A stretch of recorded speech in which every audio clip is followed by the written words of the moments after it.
আসসালামু আলাইকুম। প্রত্যেককে স্বাগত জানাচ্ছি এফএম এডুকেশন ভিডিও ইউটিউব চ্যানেলে। আমরা আজকে কথা বলব ১৮তম শিক্ষক নিবন্ধনের লিখিত পরীক্ষা পেশ হবে কিনা এই প্রসঙ্গে।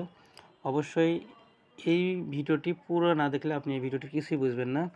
তো প্রথমে আপনাদের রিকোয়েস্ট করব এই ভিডিওটি প্রথম থেকে শুরু করে শেষ পর্যন্ত শোনার জন্য।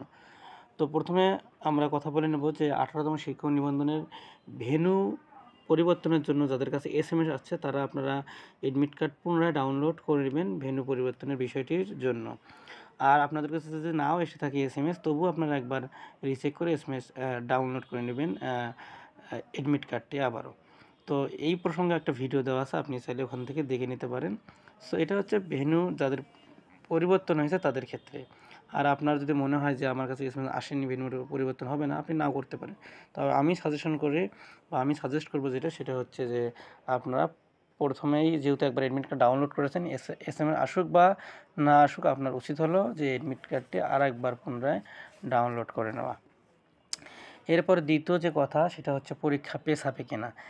পরীক্ষা পেছানোর ক্ষেত্রে দুটা রিজন। সেটা হচ্ছে প্রথম রিজন যে আপনি জানেন যে সারা বাংলাদেশেই বন্যা হচ্ছে, বিশেষ করে সিলেট এবং অন্যান্য জেলাগুলোতে বা অন্যান্য বিভাগগুলোতে একটা বন্যা দেখা গেছে। তো এই একটি কারণ। আরেকটি কারণ হচ্ছে যে আপনারা জানেন কোটা বিরোধী যে আন্দোলন চলতেছে, এটার জন্য পরীক্ষা পেছাতে পারে। এই দুটো কারণের জন্য পেছাতে পারে। তো প্রথমটা হচ্ছে মেইন কারণ, যেটা হচ্ছে বন্যার কারণে। তো অনেকেই আশঙ্কা করতেছে, ফেসবুক সহ আপনারা সোশ্যাল মিডিয়ায় দেখতেছেন যে পরীক্ষা পেছাবে, এরকম একটি খবর ছড়িয়েছে।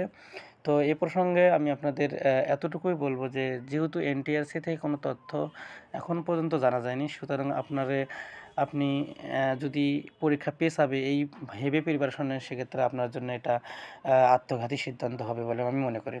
সো পরীক্ষা পেছাক বা না পেছাক, সেক্ষেত্রে অবশ্যই আপনার মনোযোগ দেওয়ার কোনো কারণ নেই। আপনারা ভাববেন এতটুকু যে পরীক্ষা পেছাবে না, এটা ভেবে আপনি পরীক্ষার যে প্রস্তুতি এটা নিতে থাকেন।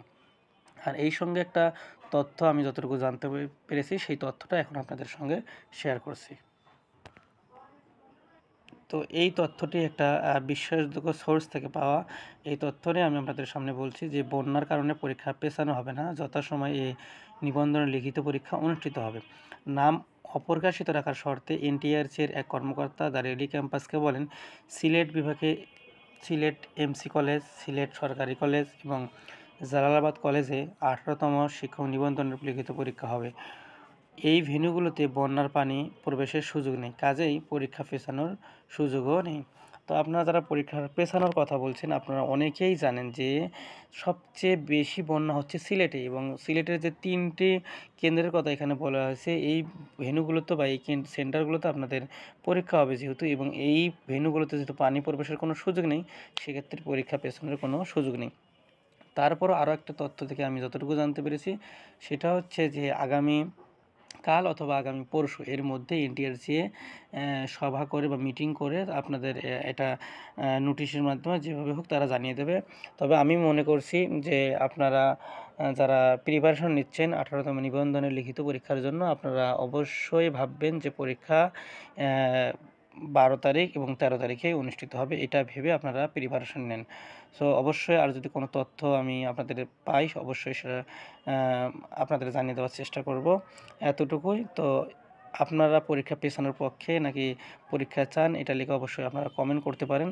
তবে আমি ব্যক্তিগতভাবে মনে করি এই পরীক্ষাটা যদি এখন পিছিয়ে যায়, সেক্ষেত্রে ২-৩ মাস লাগতে পারে আবার এই পরীক্ষাটির আয়োজন করতে। কারণ একটা পরীক্ষা আয়োজন করতে শিডিউল মেনটেন করা, কলে তারপরে হচ্ছে শিক্ষা প্রতিষ্ঠানে সিট বরাদ্দ নেওয়া, আসন বিন্যাস সাজানো, প্রশ্নপত্র প্রণয়ন করা সহ অনেক বিষয় জড়িত থাকে এখানে।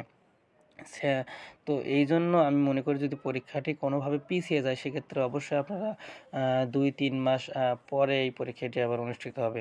সো আপনারা কে কী চান যে পরীক্ষা পিছাক বা না পিছাক, আপনারা কারা পরীক্ষা পেছানোর পক্ষে আর কারা পরীক্ষা পেছানোর পক্ষে নন, অবশ্যই আপনারা কমেন্ট করে জানাবেন। আর আমি যে তথ্যগুলো পাবো অবশ্যই আপনাদের জানিয়ে দেওয়ার চেষ্টা করব। সকলকে ধন্যবাদ জানিয়ে আজকের মতো এখানেই শেষ করছি। আসসালামু আলাইকুম।